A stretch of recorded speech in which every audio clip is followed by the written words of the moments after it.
Impressive, eh? Lovely. All right. Anything else you want to say, Heath, before I take over? Debbie says, have a good evening. Okay. Just been looking at the hours that people are doing to qualify for NCH membership. And we're now 2/3 of the way through. So you need to have been on 72 hours because we've got 48 hours left. Oh. Okay.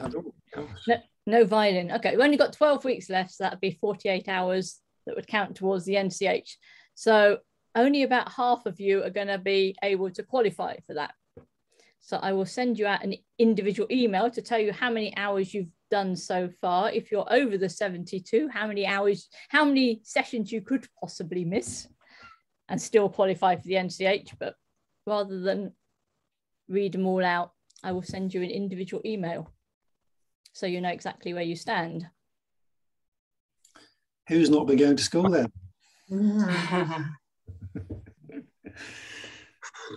This 150 hours thing, it's annoying at times. It's very arbitrary, just invented by CNHC, so it's Complementary Natural Healthcare Council, but we have to stick to it to a certain degree to keep our accreditation. But a few hours here and there is not too bad, but if there's a big chunk missed, we have to find a way to make it up in some way. That's why Heather's just trying to keep track of it. Anything else, Heather? You're good. No, I'm very good. I just shut up and go away. Okay, great. Nice to see you all again. That was a pleasant surprise to suddenly come back. So, any quick questions? Whenever I'm doing training stuff, I always ask any questions from what you've been up to the week before. So anything from last time you were doing all the past life stuff, weren't you? Is that right? And the tunnel test and that kind of thing. So that tunnel test, I won't tell you the whole story, but I first came across it from a guy called Neil French, who's the guy who I very first learned with back in 1991. That's when I started doing training with him.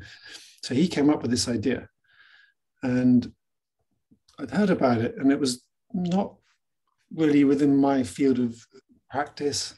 And then one day I had a little session with someone, and they said, "Have you done the tunnel test?" And I said, "No," And so I went through it. I had this most absolutely freaky, otherworldly, bizarre experience, which totally threw me. And I've told it before in a few places. I won't go through the whole thing, but it was such a freaky thing, and really turned my life around for quite a bit. And the next day, something freaky happened that kind of reinforced what happened the night before. So sometimes you can have extremely, extremely profound experiences with little things like that, but it does take time. When it was with myself doing that, that was a very interactive version of it, almost like you can use it as a way of getting into a session, like an interactive session. If you do it as a guided visualization, you need to take time and allow the client to form the ideas in their mind, give them time to explore, and then bring them back. But it's another way of just starting off a session, really. But we used to use it as a way to see where the clients got to. If you've done a load of sessions with them and see where they're at, and they do the tunnel test, when they come out and it's all quite nice, then they're probably in a really reasonably good space. If there's still some stuff to do, or it's it takes you off somewhere, then there's probably a little bit more work to do. So that's where the idea of it, calling it a test came from. But I was literally off the blooming planet somewhere, seeing all these weird beings. It's another story for another day, but it was a very, very bizarre experience. It shook me up quite a bit. So do explore it, do use it with clients. But sometimes you have these very lovely, down-to-earth, nice little experiences from it as well. So it's a good one to use. Any questions on that actual thing itself, that exercise? You probably won't see it anywhere else unless somebody remembers Neil French from like 30 years ago, but it's a nice little thing to check in. But any questions on it at all, or are we all good with that one too? Okay. Lovely. So any quick questions on any practice clients you've had during the past week? Some of you must have been doing something. Okay. Anything at all? Anything that went well? Anything that didn't go well? Anything confusing? all good. What about if with past life regression, the client comes up with nothing, me being the client? Yeah, I've had that before. If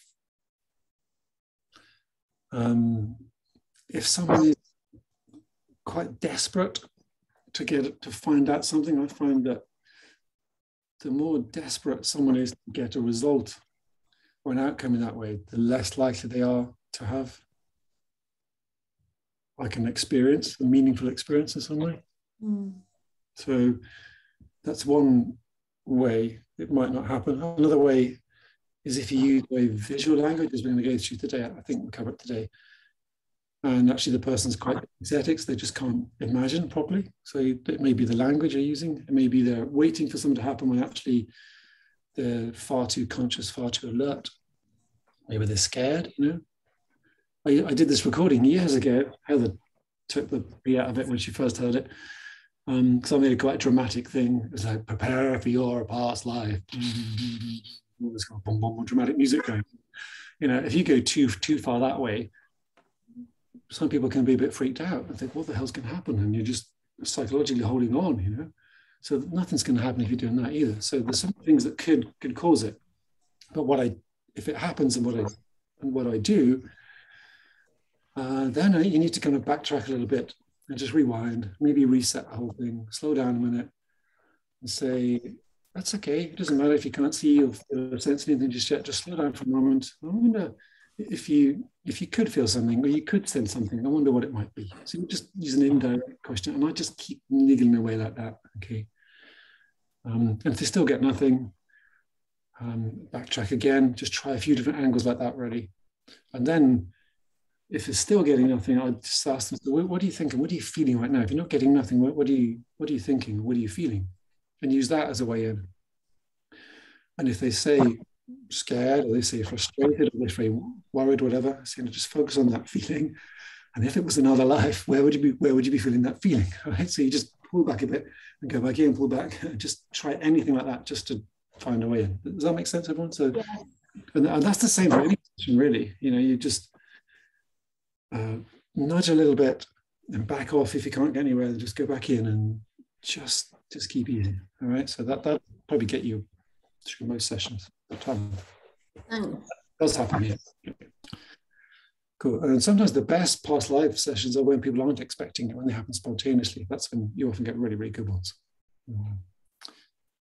And I think one of my favorite ones was a guy, very well-spoken guy from the city, London city, banking type chap whose family had gone away on holiday for a week, left him by himself. He thought he'd got a week to himself to try and do some of the things he'd always wanted to do. And he thought, I've always fancied a past life regression. So he booked in for a session and he was brilliant. He was talking in all sorts of accents and we had 3 different experiences within the same session. And one of them, we even managed to track the details he provided in the session afterwards. It was something he didn't know about, I didn't know about. And we managed to tally up some of the details, which was quite interesting. So it's a fascinating topic. And it's actually how I got into this whole thing. One of the first sessions I ever did was a past life regression with a guy called Walter Broadbent. And I looked him up recently. He's like an old wizard living in Australia. But he did a session with me and it was quite interesting. And that's how I become aware of the topics. Before that, I didn't really know much about it at all. But worth exploring. Were you the client? Was I the client? Yeah, I was the client. Yeah. Yeah, the first day of a training I did was I picked up the pages, phoned the number, and it was a guy, and I went to his house, and it was this very wizardy type chap. And he said, yes, come upstairs. And I thought, oh God, what am I doing here? No one knows I'm here. We went to the 4th floor of this house in Camden, into a little room, a little single bed in a tiny room. And he said, lie down there. And I thought, what am I doing? Because that little voice was going, psycho, whatever. He's actually a really lovely guy, but the imagination was freaking out all the way through. But I do remember that they made me think I must make sure clients feel comfortable coming into a room and they're not thinking there's some psycho here lying on the bed. So I always made sure the room was comfortable. They could see the door was closer to them than it was to me, all that kind of thing to make sure they feel comfortable in the room. But he was a nice guy. We did lots of private sessions. Anyway, back to yourselves. So tonight we're moving on to the NLP stuff. And have you done any NLP before? Anybody aware of what this is? We all new to it? Or all new? Yeah. Cool. All right. That's good in a way. Okay, great. You'll see, that means I can be a little bit more honest about it. Okay. I love NLP, but only to a certain point, because some people are quite fanatical about it. And you'll see a lot of people call themselves master practitioners, NLP master practitioner, right? It looks really, really nice. Okay.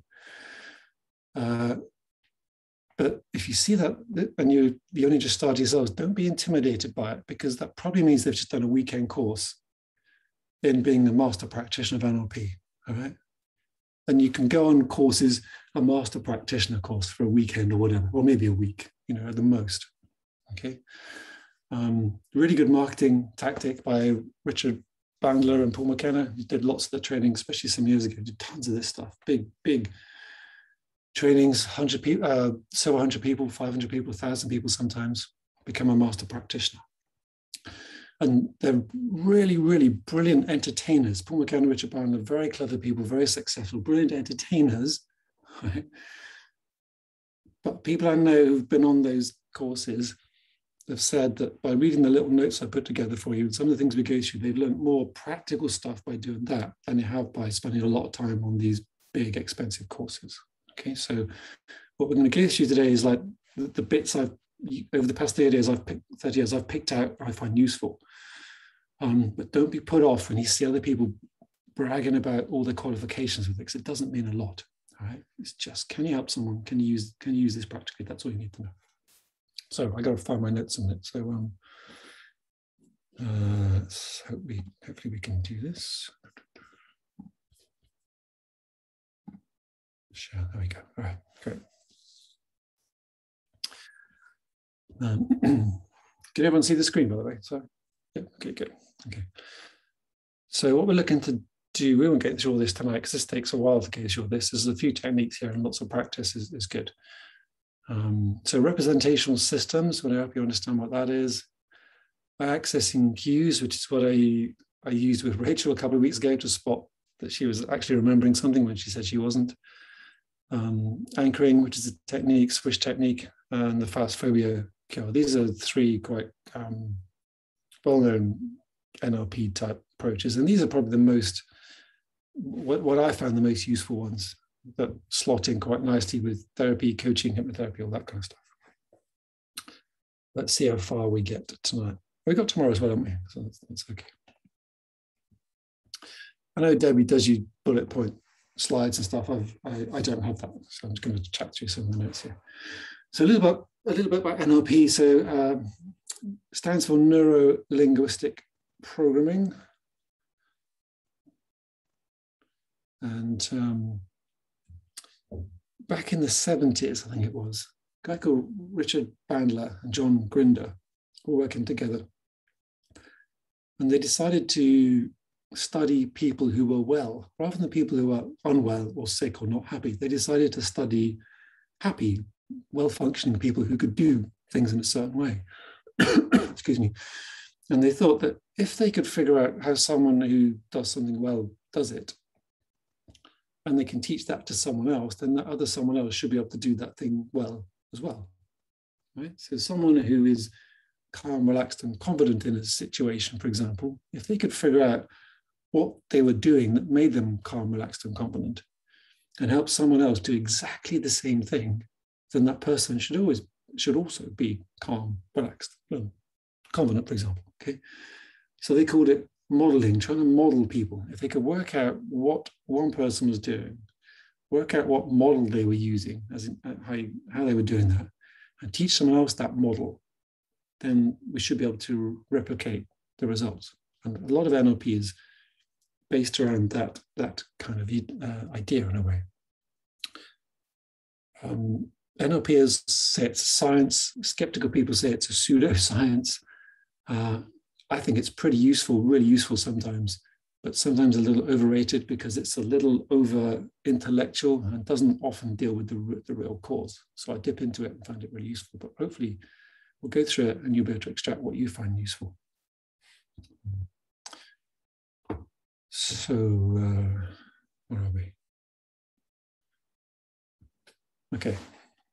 Before we get into this though, let's just understand why we're doing what we're doing, because the reason you'd use an NLP technique is to help someone solve a problem or to feel better in a situation in some way. So let me ask you a quick question. If Debbie and Heather have taught what I've given you already, then they're banged on about beliefs and belief systems, which I think are really important, because what someone believes is how they process information, how they interact with the world. Okay, but what happens next? Okay, what's the simplest thing that happens next when something happens in the world or a person is in a situation? What actually happens practically, you know, almost every moment of the day? Can you think about what happens that's actually might be causing a problem? What do you think? It's okay to state the blooming obvious, because I'm asking the obvious question. Okay, so what actually happens? What's going on for someone to have a fear, a worry, a problem, stress, and anxiety? Overthinking. Overthinking, yeah. So when they're overthinking, what actually happens when they're overthinking? They're believing something. They're having an opinion about something. Yeah, they're believing something, they're having an opinion about something, and then what actually happens as a result of that? What then happens that begins to perhaps cause a problem? Memory recall. Yep, a memory recall. So when they're having a memory recall, what's actually happening when they're doing that? Claire's written triggers. Yeah, I've seen it. Yeah, trigger. Claire. Yeah. Right. So trigger. So once there's a trigger, what's actually happening when there's a trigger? In a negative response, so they're having a kind of mini meltdown. Yep, there's a negative response, mini meltdown. Exactly correct. But how does that happen? What actually happens to make that happen? They're accessing something that happened to them in the past. Yep. So how are they doing that? The subconscious is kicking in. Yep. And it's identifying a threat that was there maybe years ago, but yep, it's not actually the same threat. Yes, exactly correct. But how does the client know that's happening? What's the practical thing that's occurring that makes them aware of it? I think really simple, really simple. Stress response. Stress response, yeah. Stress response, so what happens, that's a physiological thing in the body. Something will happen first to think. You remember. Think. When you say think, what do you mean by think? Feel. Say again. Feel. Feel. Yeah. Go back to the thinking. Feeling is as a result. When you think, what actually happens? Think.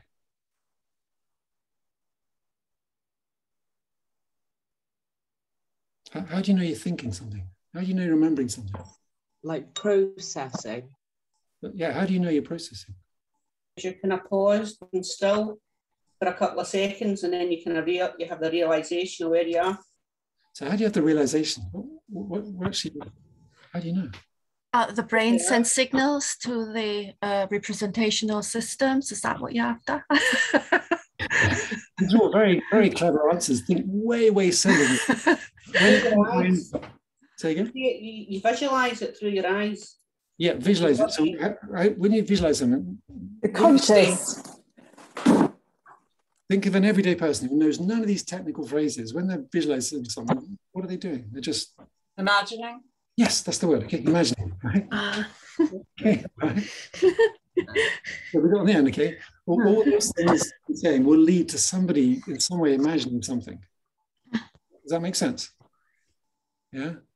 Whatever it is, whether it's remembering something or triggering something or thinking in the future or an idea or a belief, some kind of information is coming in that's going to spark something in that someone, and then their mind is going to start, the self-talk and imagination is going to kick in. And it's the response to that that usually creates a problem. Okay. So a lot of the time, we're helping to change the belief system behind that so that people then imagine something differently and have a different result. Okay, if someone wants to walk across a bridge and they imagine they're going to fall off, that's very different than someone who walks across a bridge and imagines they're going to make it to the other side. Okay, one will create fear, one will be not an issue. So we're always dealing with imagination, really. And beliefs is a way of going to the root cause of that. But a lot of the NLP type techniques, which is why I mentioned this, is about manipulating your imagination. Right?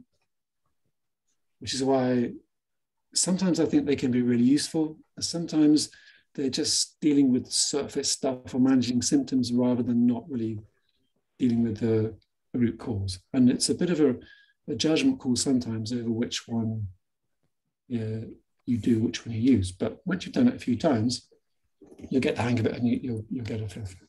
Does that make sense what I'm saying? So first of all, about imagination, it's always, it would nearly always come down to someone's imagination. So that's one of the things I want to know when I'm chatting to a client is, well, what are you imagining? What's actually going through your mind? How do you know to be scared in this situation? How do you know to be stressed? How do you know to feel afraid? It's that kind of thing, right? Okay, so bearing this in mind, we have excuse me, different ways of processing information. I've been using some of the phrases in a couple of times I've been chatting to you. Visual kinesthetics and these kind of things. So the idea is that when we take in information on how we process information in our minds, we will do that using our main senses, our visual senses, our auditory senses, touch, smell, and taste. Okay, so these can get triggered in almost any situation, really. But according to NLPers, and there is some evidence to back this up to some degree, we tend to be more prone to one or two rather than the other. So some people may be more visual, as in they process information very visually, using things associated with what they see. Okay. Others may be more auditory, as in they process information according to what they hear, what it sounds like. Others may be more kinesthetic, so they process information more touchy, feely. We'll go through some examples in a moment. Those are the three main ones, okay? Smell and taste, olfactory, gustatory, they're there, but they're less common in a way, okay? So, sorry, let me scroll down for a moment, give you some examples. So someone who says, I see what you mean. Oh, that's clear, yeah. Oh, I can picture that. Those are all very visual type things, okay? Somebody says, oh, rings a bell. Sounds like heaven. Music to my ears. Okay, all these things are very sound type things. I feel, got to get to grip. It warms the heart. All these things are kinesthetic. They're about touch and contact. Okay, so what we want you to start looking out for is these kind of words, this kind of vocabulary when you're chatting to clients and also just to people in the world. Okay, because you can practice all this stuff as you go through your day. Now, in the early days of NLP, what they taught was there is something called a PRS, a preferred representational system, and that we each tend to be more one than the other one. And that does seem to be true from our experience, but that we can often shift between them. Or maybe we'll start off with one and then we'll proceed to another one. Okay, so just because someone says, oh, that's very clear, it doesn't mean, they're visual, they'll never use anything else. We just got to be aware of these different things. So, so I'm just going here to make sure I follow the notes. Okay, yeah, that's right, good. So again, classic NLP, the way it was taught for many, many years, would say you have to work out what someone's representational system is, and then see if you can model what they're thinking and the way they're processing information, so that if you want to deliver information back to them, you do it in the same way. Okay, because if you're doing a guided visualization or even an induction in some way, and you're using very visual imagery for someone who's very kinesthetic, it may not work. If you're talking about the color of the sea and the color of the sand and the sight of this, when actually they don't get that, you're going to have a mismatch. And if you're talking about the sound of the seagulls and the sound of the waves and that kind of thing, it may not work. But if you talk about the feel of the warmth of the sand beneath their feet, and the coolness of the water, and the warmth of the sunshine, and the breeze, and this kind of thing, a kinesthetic person will connect with that much, much better. And that will help them form images in their mind. Does that make sense what I'm saying so far, everyone? You got that okay? Yeah. Now, each of you will have a good scattering between us, the group here, of different types. So we're going to go through an exercise in a minute. I need to remember whereabouts that comes to help you suss this out. When you do a lot of NLP training, they'll spend a lot of time, or they used to spend a lot of time helping try and identify this. And I did this as well when I first got into it, but I spent so long concentrating, trying to figure out whether someone was visual, as in V, kinesthetic, or auditory, VK with a touch of A, or was it A with a touch of VK, or was it KA with a touch of V? I spent so long trying to figure that out, I couldn't even hear what they were saying. So it became overcomplicated to me.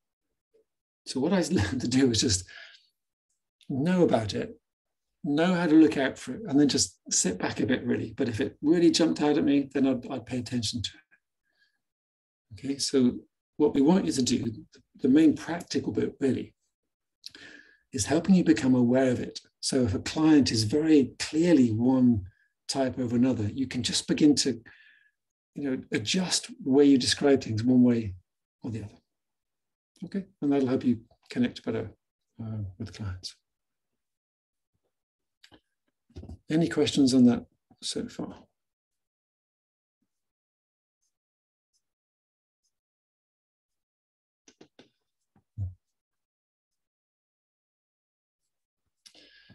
Okay, so I've got some examples in the notes. Hopefully you've had a little read through that. All right. Now, tied into that, we'll do some little exercises on this in a moment, is this idea of accessing cues, eye-accessing cues. And the theory says that when a person is processing different types of information, their eyes will go to different places within, looking up, down, sideways, whatever, will go to different places depending on what type of information they're processing. And generally speaking, looking up is processing visual information. Sideways tends to be auditory, and down to the right is feelings, down to the left is inner self-talk. Right? Now, this is not exact, this is not a science. Okay? So somebody looks down and do this. It doesn't mean they're necessarily absolutely doing that. This is just a guideline. Okay? And the way I put it here, this is the standard way. Some people flip around the other way. Okay. But as you see from the diagram there, it's not just up is visual. Up in one way is remembered, as in memories. Up in the other way is constructed, as in imagination, as in creating imagery. So if you can judge somebody and suss them out which way they're going, you've got a client and you're asking them into some questions and you see them looking up a certain way to answer, that it's highly likely that's where they go to access memories, visual memory information. And if you ask them another question and they suddenly really look the other way, there's a good chance they're lying. Can't guarantee that, so don't call them out on it. Okay? It's just a possibility they're making something up. They're imagining it. All right? Or if you're chatting to someone and you're used to seeing them do memories and they suddenly go the other way, you can say there's something you're thinking there. What are you imagining just there? What's that little thought going through your mind? And it can be quite unnerving for the client to have someone apparently reading their mind. You're just looking at these little cues. Okay? But it can be a good way to help someone say things as well. With Rachel a couple of weeks ago, I could see she was doing that. I said, there's something you're picturing, something in your mind going on there. And then she said, I was just remembering when I was 7 or whatever it is. Okay. So it's a way of accessing that information, opening up the conversation without having to do a big, you're going deeper and deeper regression thing. Okay. Similarly, on the main diagram, you can see there we've got remembered auditory one side, constructed imagined the other side. Feelings generally down. Okay.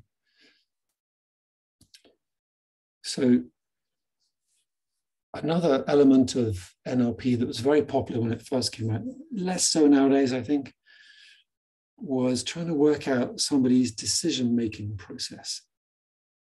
Because if you ask somebody to make a decision, and first of all, they looked up to maybe access a memory, then they went down to see how they felt about it, then they looked the other side to listen to what they were saying to themselves, then they maybe went sideways and listened to what someone's opinion they value might be saying to them. Then they went back up to imagine.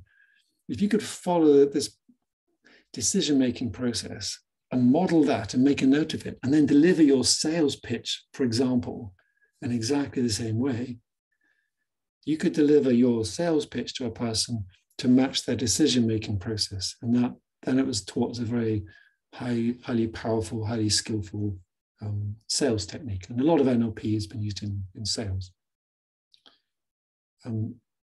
There are some people who are that clever. To me, it was almost like, that's just too much to think about. I couldn't even get my little head around it. So it's too much to follow, really. So I never got into that kind of detail.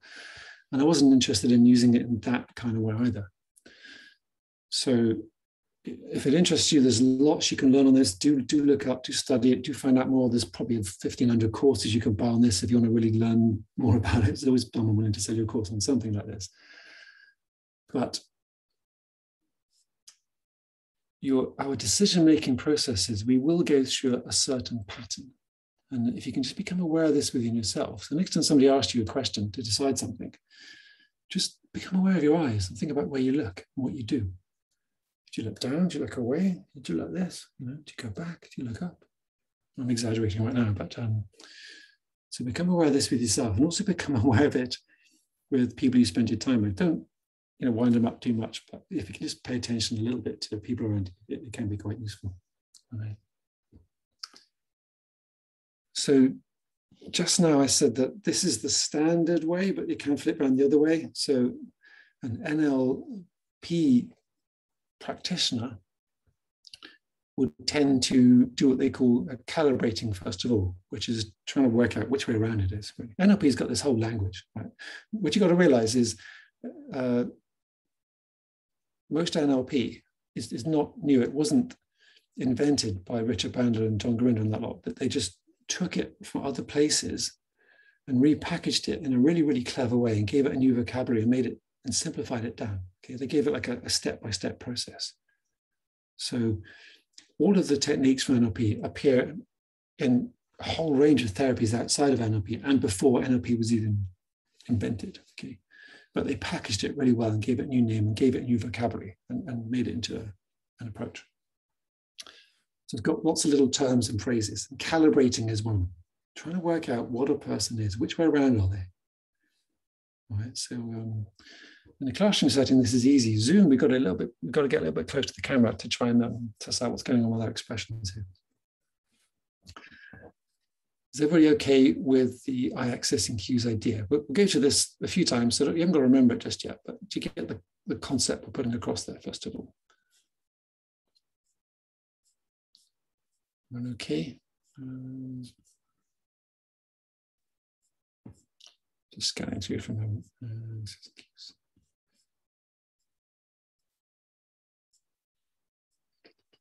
Yeah, okay. Good.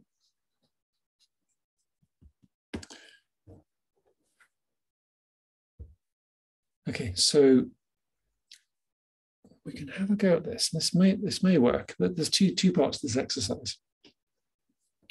me just check I haven't already done this little. Okay, this is good. Okay. What we want to do is help you practice being able to just chat to someone and interview someone without having to worry about solving a problem for now. Just gathering the information so you can just focus on this particular thing, right? And use this as an exercise to develop the skill. So first exercise is really good to do is just to get someone talking on a topic. It could be anything like a hobby, an interest. And remember, you're interviewing them, you're not having a conversation with them, you're just interviewing with them, and you want to get them talking and start paying attention to the type of words they use. And see if you can just begin to categorize the kind of words they're using to describe something. Are they using quite visual words? Are they using quite kinesthetic ones? Are they using auditory ones? Are they using olfactory, gustatory? You know, which one do they seem to be using? So sometimes it's quite good to get someone to describe holidays they've been on, places they visited, that kind of thing, where they can describe lots of details. And you're trying to get that person to convey what it's like for them as they remember that experience. Does that make sense, first of all? So I'm going to put this in gallery so I can see you. Actually, I'm going to stop the screen share. See you. Okay. All right, great.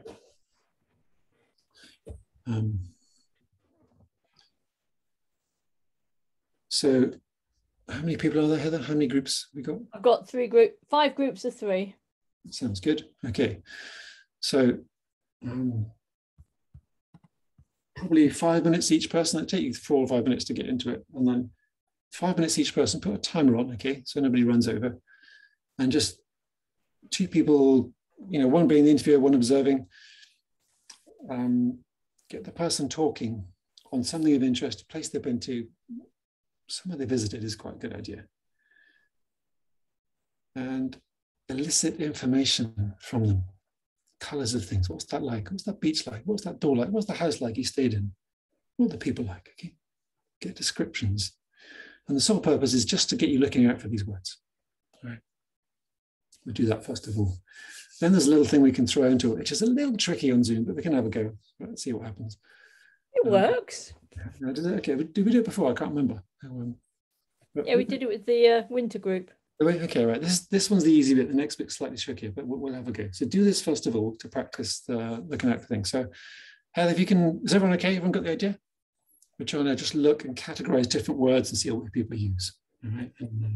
See you all in a bit. See you all. Boom, boom, boom, boom, boom, boom, boom.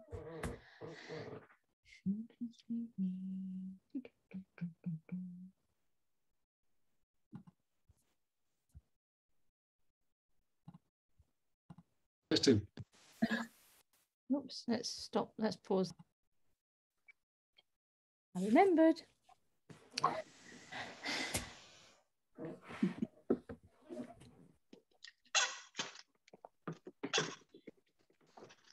What's?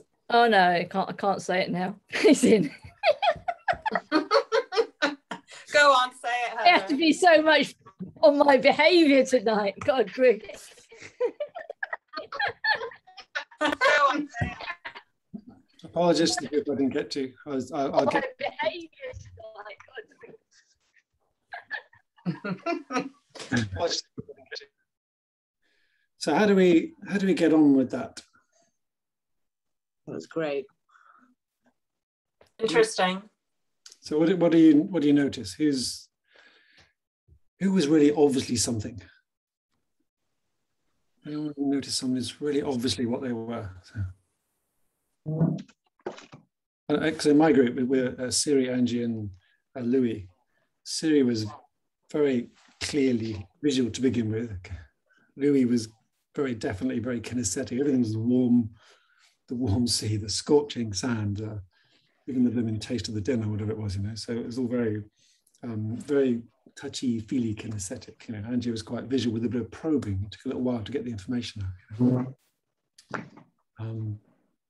Anybody want to volunteer something? Like, I'm not going to let you get away with it until someone speaks. So we're just, you know. We found that people were, you know, a mixture. you know, visual and kinesthetic. Yeah, that can Andrew. happen.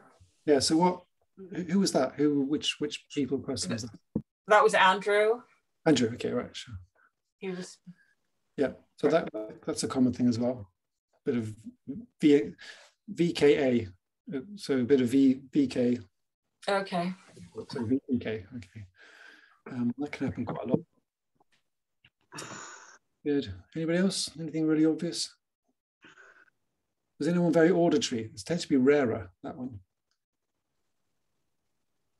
No? Was I auditory, Andrew? Auditory as in just sounds, was talking about the sounds of things. Tends to be the less common. Yeah, I found that she was quite an auditory person just because of the language she was using, Andrew. Just all the words that she was using were sort of almost like reading a book, you know, like the sort of context and everything that came with the way she described things, sort of brought that back. Thanks, Andrew. Who was that you're talking about, sorry? I forgot her name. That's Me. the problem. Jessica. Yes, okay, Jess, right. It's not really called iPad. It's okay. Hang on. With this one, because you're going to need this skill to do the next exercise, is that Angie was a good example of this, because we'd ask her a question, she'd give a lovely answer, which is a very normal everyday answer, as in, oh, it's lovely, it's really nice, it was beautiful, but there's no detail in that to give us to take it further into what kind of processing she's using. So what made it nice? What made it beautiful? What made it amazing? So you have to push to go into those little words. So if you get those nice feeling words, emotional words, you've got to distinguish between an emotional word and, say, a kinesthetic word. Something having a nice feeling, what being nice there, is very different than a feeling of treading on a shell on the beach and spiking your foot. Okay, that's a physical sensation. Okay, so when someone's describing something, you really want to pick out these little tiny words. This is really good practice with clients, because we're trying to find these little tiny weeny nuggets that kind of open doors to more information, really. So the next thing we're going to do, which, do you take a break at all? Or do you just, okay, fine. It's only 2 hours. Right, great. So the next one, this is going to be slightly tricky, but we will have a go. So now you've got some practice at gathering information. And we need you to kind of get fairly close to the camera-ish a little bit so we can begin to read your face a little bit. What we want you to do is think of a place you've been on holiday and another place, and one you're going to make up, okay? And you're going to describe 3 different places to the 2 people watching. 2 of them will be true places you've been to. One of them is going to be completely made up and you're going to lie for 3 or 4 minutes. Right? So 2, you'll be using memory, 1 you'll be using imagination. Okay. If you can try and do the one you're making up, do it, actually really make it up. Don't just try and remember something you've seen on TV, because that means you're remembering something, right? So see if you can make something up completely. And the idea is we're trying to help you look and pay attention to tiny details as to when someone's remembering information, maybe imagining, maybe a little uncomfortable, maybe trying to make things up a tiny bit, not maybe holding back a tiny bit. But, I mean, we're really fine-tuning stuff at the moment. So this is not easy, and especially on Zoom, but have a go, because it's worth doing this. But I want you to start paying attention to the tiny, tiny body language things now. When someone's looking easy, when they're looking comfortable when they're talking, when they're looking uncomfortable, fidgety, because that's the thing where you can say, that little thing you're thinking there, what's that? Tell me more about that. And when you can learn to spot these, you can save yourself and the client loads of time. So for now, this is a fun thing to do, but it's got a really good skill behind it. Okay, so everyone okay? So we take it in turns. It's going to take a little while. Tell me the first place you've been to. Tell me the second place you've been to. Tell me the third place you've been to. And you've got to pick and choose which one is the right one. But you need to give it a good few minutes, all right? And the 2 of you observing, you just keep a note of what you think is the real one and what you think is the fake one, all right? And have a go. And then you swap around, and so each of you will get to be each thing. Is everyone okay? Everyone clear with that? We all good? Just a practical thing. If you wear glasses, if you could take them off, because it'll be a lot easier for the poor people looking on Zoom. When you're in real life, it's not so bad, but your glasses can reflect and get in the way a bit. So. Can you see then, Heather? That's as long as your eyes are going one way or the other, Louise, that's fine. But you want one to go to the shops and the other one to come back. Put them on when you're the interviewer, the observer. That's all right. Yes, when you're doing the describing your places, you know what I mean. Just get on with it. God, I don't have this trouble normally. It's only because Andrew's here. This is going to take a little while again. So probably you each little description, you need to give it a few minutes. So you need to ask enough questions. Like I was saying, if someone says, I went to this place and it was really nice, that's no good. We need to know what was nice about it. What do they like about it? What was, you're trying to get some details here. So practice eliciting information. You need to give a good few minutes in each one until you got a few details. Then move on to the next one, move on to the next one. Okay, so it could be kind of 5-6 minutes each person. Okay, so we allow kind of 6, 7, 10 minutes, maybe max each one. So this could take 20 minutes plus 25 minutes or so to go through this. So loads of time, plenty of time, but do this, get some really, really valuable exercise. Everyone clear what we need to do? Everyone get to grips with the exercise? Sound okay, everyone? I'm teasing slightly, but those kind of words, you need to practice them so you can just drop them into conversation with people, right? And just get used to using a spattering of all these kind of words. Look how that feels. Feel, sense, picture, imagine. How does that sound? Get a feel for that. What does it sound like? How does it look like to you? So practice these words and you can start to use them automatically. Good. All right, Heather. Too late. Gone. Mm-hmm.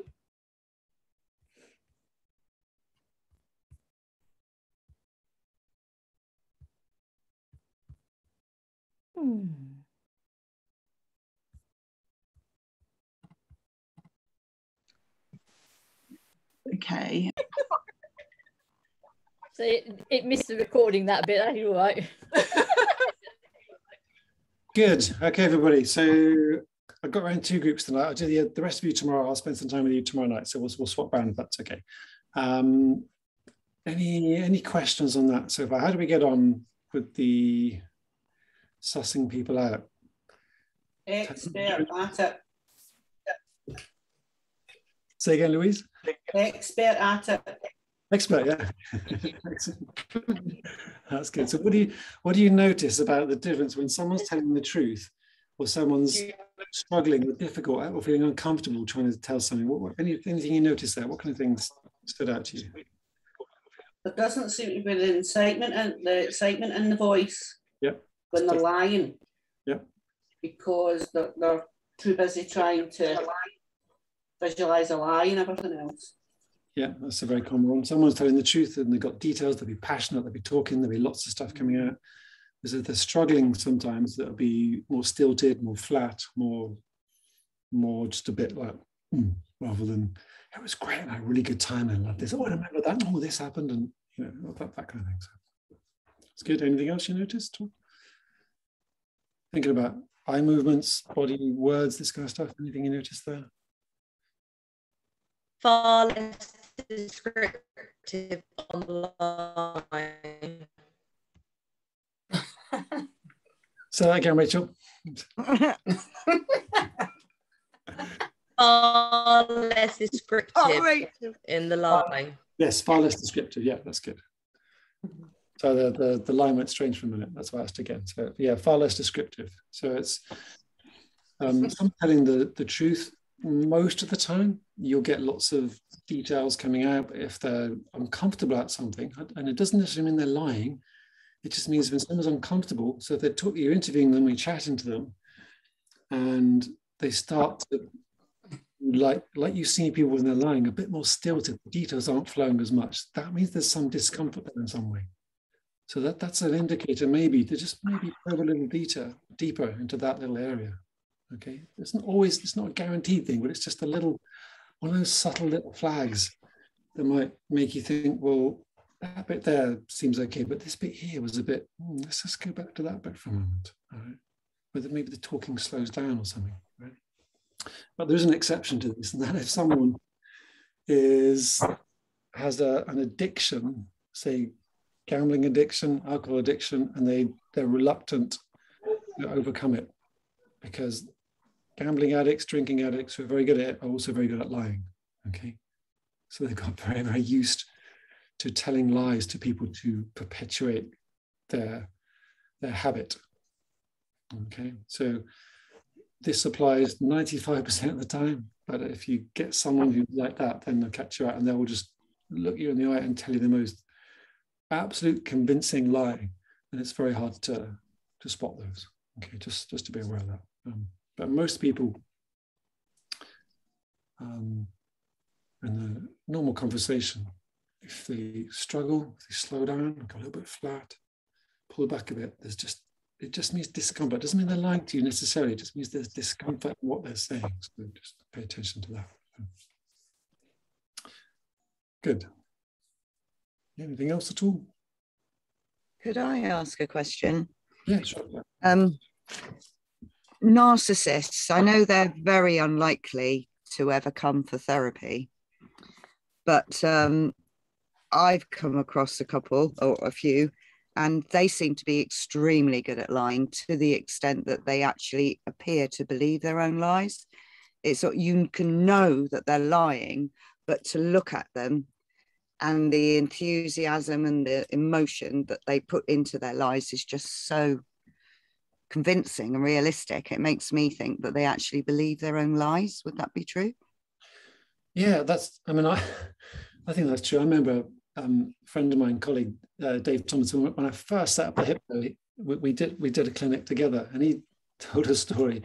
I mean, it was a dodgy thing he did, where something about claiming insurance on a stereo system that got stolen, that didn't get stolen or something, and the insurance company wanted proof of it, so he had to dig apparently stolen around Christmas time, so you had to dig out a Christmas tree, put the Christmas decorations, put the lights back up in the middle of the summer to set the scene, take a photograph of the stereo system back at Christmas time, and so into this whole kind of lying thing. And he said on the phone, he said, I was so convinced myself, I was getting really angry at them for questioning me because I believed my own lie. And we're laughing. He was very into NLP as well, and he was getting really defensive.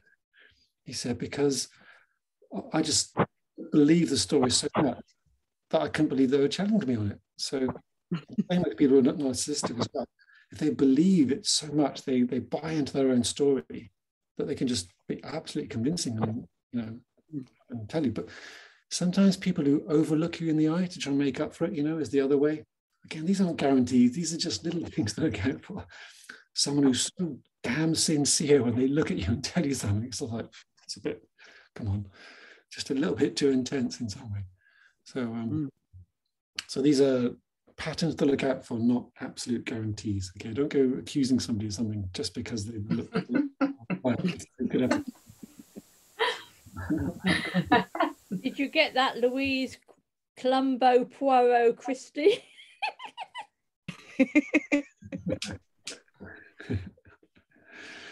Yeah, I've been out with some narcissists and some liars. So I know all, not all. Okay, so the way to adapt this and bring this into your kind of working with clients now is just paying attention to the vocabulary, the language. So from earlier on, we should know a bit more about visual words, auditory words, kinesthetic words, trying to just paying attention to that. And when you notice that, just beginning to use those kind of words back to the person. Okay, so just looking out for it a little bit more now. And also paying attention to when the information is flowing, when it's a bit more stilted, when there's enthusiasm, when there's people are holding back.